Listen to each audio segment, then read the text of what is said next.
بسم اللہ الرحمن الرحیم۔ السلام علیکم ورحمۃ اللہ وبرکاتہ۔ آپ سے مخاطب ہیں پروفیسر مفتی محمد عامر سلطانی، گورنمنٹ گریجویٹ کالج چوک اعظم لیا سے۔ یہ درس قرآن کا سلسلہ جس میں سورہ نحل کو ایک ایک رکوع کر کے ترجمہ اور مختصر تفسیر کے ساتھ پیش کیا جائے گا۔ یہ اس کا پہلا رکوع ہے۔ سورہ نحل یہ مکی سورہ ہے اور اس کے اندر 16 رکوع ہیں، 128 آیات ہیں، 2840 کلمے، 7707 حروف ہیں۔ اس سورت کا پہلا رکوع اللہ رب العزت نے ارشاد فرمایا اتی امر اللہ فلا تستعجلوہ، اب اللہ کا حکم آتا ہے، یعنی کفار مکہ نے جو نبی علیہ الصلوۃ والسلام کے عذاب کی وعید سن کر مذاق اڑاتے تھے اور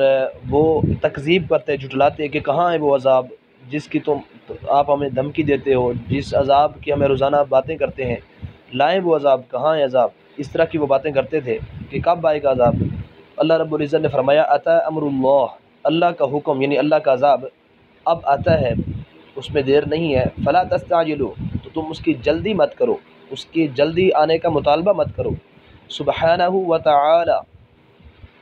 اللہ رب العزت کی ذات پاک ہے اور تعالی منا بلند ہے، اما یشرکون، اس سے جن کو وہ شریک ٹھہراتے ہیں، یعنی اللہ رب العزت شرک سے وہ بالکل مبرہ ہے، پاک ہے اور بلند تر ہے۔ ینزل الملائکۃ بالروح من امرہ، ینزل اتارتا ہے ملائکہ فرشتے، بالروح وحی دے کر، من امرہ اپنے حکم سے،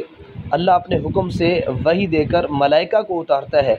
الی من یشاء من عبادہ، اپنے بندوں میں سے جس پر چاہے،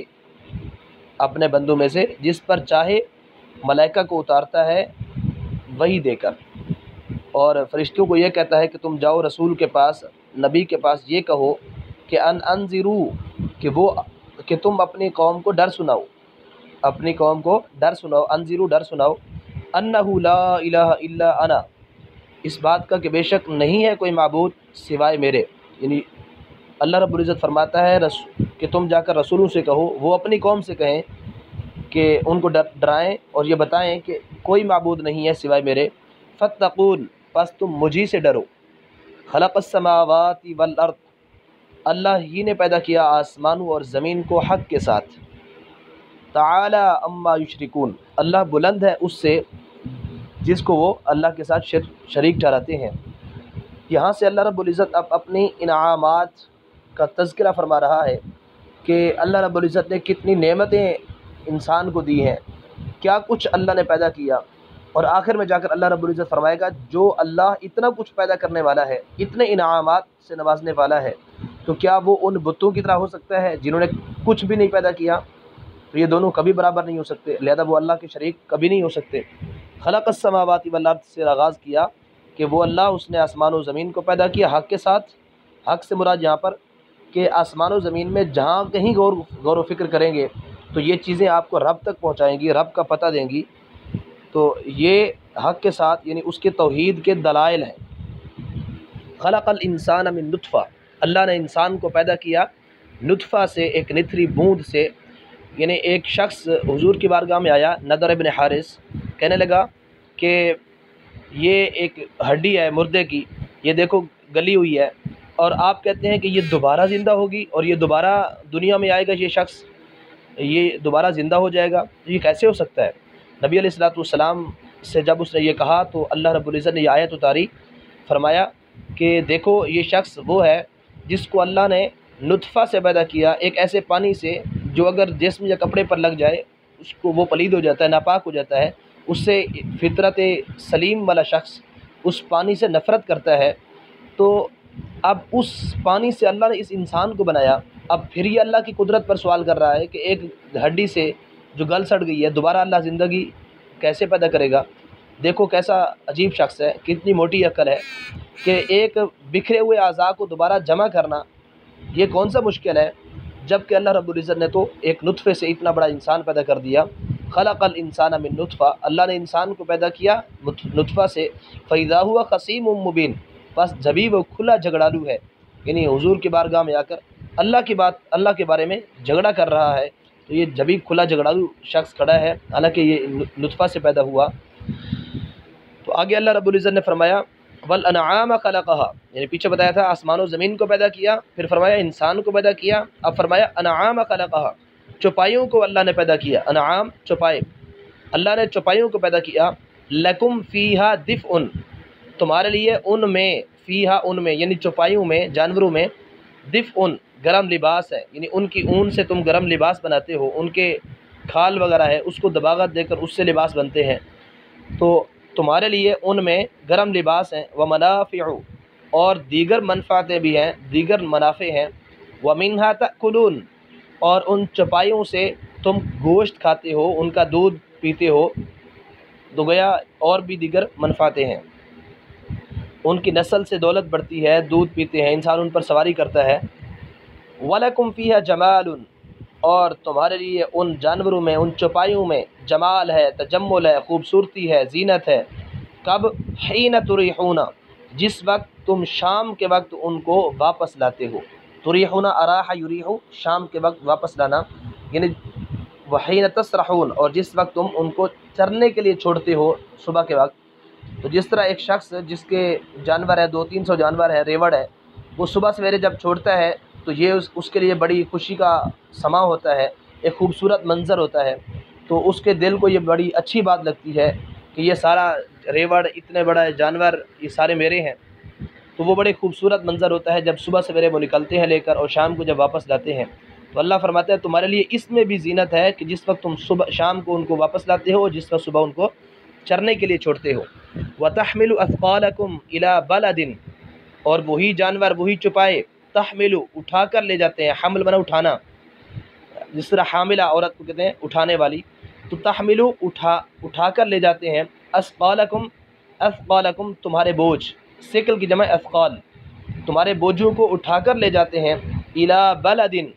ایسے شہروں تک، لم تکونوا بالغیہ، کہ ان شہروں تک تم پہنچنے والے نہ تھے، یعنی خود تم اگر وہاں پیدل چل کر جاتے تو تم ان شہروں تک نہیں پہنچ سکتے تھے، الا بشق الانفس، مگر ادھ مرے ہو کر، مگر بڑی مشقت کے ساتھ، اس طرح یعنی اگر تم پیدل جاتے تو شاید تم میں سے کم لوگ ہی آخر تک یعنی منزل مقصود تک پہنچ پاتے، ورنہ بہت سارے لوگ درمیان میں ہی وہ ہمت ہار جاتے، تو تم اللہ رب العزت کے ان پیدا کردہ جانوروں پر خود بھی سوار ہوتے ہو اور اپنا بوجھ بھی وہاں دوسرے شہروں تک لے جاتے ہو، تو کتنی بڑی اللہ رب العزت کی نعمت ہے۔ وَتَحْمِلُ أَثْقَالَكُمْ إِلَى بَلَدٍ، کہ وہ اٹھا کر لے جاتے ہیں تمہارے بوجھ ایسے شہروں تک، لم تکونوا بالغیہ، ان شہروں تک تم پہنچنے والے نہیں تھے، الا بشق الانفس، مگر ادھ مرے ہو کر، ان ربکم لرؤوف الرحیم، بے شک تمہارا رب بڑا ہی مہربان ہے اور رحم فرمانے والا ہے۔ والخیل والبغال والحمیر، اس سے پہلے اللہ نے فرمایا کہ اللہ نے زمین و آسمان کو پیدا کیا حق کے ساتھ، پھر فرمایا انسان کو پیدا کیا، پھر فرمایا جانور چوپائے پیدا کیے، اس سے تم یہ منافع حاصل کرتے ہو، اور اب فرمایا والخیل والبغال والحمیر، خیل گھوڑے، بغال خچر، حمیر گدھے، اللہ نے گھوڑے، خچر، گدھے یہ تمہارے لیے پیدا کیے، لترکبوها، تاکہ تم ان پر سواری کرو، وزینتاً، اور اس پر یہ تمہارے لیے زینت کا کام بھی دیتے ہیں۔ تو یقیناً یہ سواریاں جتنی بھی ہیں، جب یہ جدید سواریاں نہیں تھی، ٹیکنالوجی کا دور نہیں تھا، تو جس کے پاس یہ گھوڑے، خچر، گدھے جس کے پاس سواری کے لیے ہوتے تھے تو وہ ان کے لیے بڑی راحت کا سامان، بڑی زینت کا سامان تھا۔ آپ غزوات کو جب پڑھتے ہیں، جب غزوہ تبوک کے موقع پر صحابہ کرام کے پاس سواریاں نہیں تھیں اور ان کی خواہش تھی کہ ہم حضور کے ساتھ جہاد پہ جائیں، لیکن ان کے پاس سواریاں نہیں تھیں جس کی وجہ سے وہ جہاد پہ نہیں جا سکے، تو واپس جاتے ہوئے صحابہ کرام رونے لگے۔ قرآن پاک کے اندر ان کی اس کیفیت کو بیان کیا گیا کہ حضور جب آپ کے پاس آئے، وَإِذَا سَمِعُوا مَا أُنزِلَ لِلرَّسُولِ تَرَىٰ أَعْيُنَهُمْ تَفِيضُ مِنَ الدَّمْعِ، قرآن سن کر روتے ہیں۔ اسی طرح ایک جگہ پر ہے غزوات سے جب حضور کے پاس آئے ہمیں سواری دیں، ہم بھی آپ کے ساتھ جہاد کریں، تو لِتَحْمِلَهُمْ قُلْتَ لَا أَجِدُ مَا أَحْمِلُكُمْ تَوَلَّوْا وَأَعْيُنُهُمْ تَفِيضُ مِنَ الدَّمْعِ، حضور آپ کے پاس صحابہ آئے تاکہ ہم آپ انہیں سواری دیں، لیکن آپ نے فرمایا کہ میرے پاس سواری نہیں ہے، تو وہ سارے صحابہ روتے ہوئے واپس گئے تھے۔ تو گویا یہ سواری زینت ہے اور ساتھ ساتھ ضرورت کے لیے کام آنے والی چیز ہے۔ تو اللہ نے فرمایا گھوڑے، خچر اور گدھے اللہ نے پیدا کیے لترکبوہا، تاکہ تم ان پر سواری کرو، اور زینت کے لیے۔ وَيَخْلُقُ مَا لَا تَعْلَمُونَ، اور اللہ پیدا کرے گا وہ کچھ جو تم نہیں جانتے۔ یعنی اللہ رب العزت نے فرمایا یہ تو وہ چیزیں ہیں جو پیدا ہو چکی ہیں، اور مستقبل میں اللہ نے وہ چیزیں پیدا کرنی ہیں جو ابھی تک تمہارے علم میں نہیں ہے، تمہارے وہم و گمان میں نہیں ہے۔ یقیناً یہ جدید جتنی بھی سواریاں اور جہاز اور یہ سب کچھ نئی چیزیں، ٹیکنالوجی ہے، اللہ رب العزت نے فرمایا وَيَخْلُقُ مَا لَا تَعْلَمُونَ، اللہ وہ کچھ پیدا کرے گا جس کی تمہیں ابھی تک خبر بھی نہیں ہے۔ وَعَلَى اللَّهِ قَصْدُ السَّبِيلِ، اور بیچ کی راہ، قصد السبیل کہتے ہیں درمیانی راہ، بیچ کی راہ، علی اللہ، اللہ ہی کی طرف جاتی ہے، علی الہ کے معنی میں ہے اللہ تک جاتی ہے۔ درمیانی راہ، صراط مستقیم، اعتدال والا راستہ، وہی سیدھا راستہ اللہ رب العزت تک جاتا ہے۔ وَمِنْهَا جَائِرٌ، اور راستوں میں سے کچھ راستے ٹیڑھے بھی ہیں۔ وَلَوْ شَاءَ لَهَدَاكُمْ أَجْمَعِينَ، اگر اللہ چاہتا تو تم سب کو ہدایت پر جمع کر دیتا، لیکن اللہ رب العزت نے ایسا نہیں کیا، بلکہ انسان کو اختیار دیا ہے، دونوں راستے بتا دیے کہ یہ ہدایت کا راستہ ہے اور یہ گمراہی کا راستہ ہے۔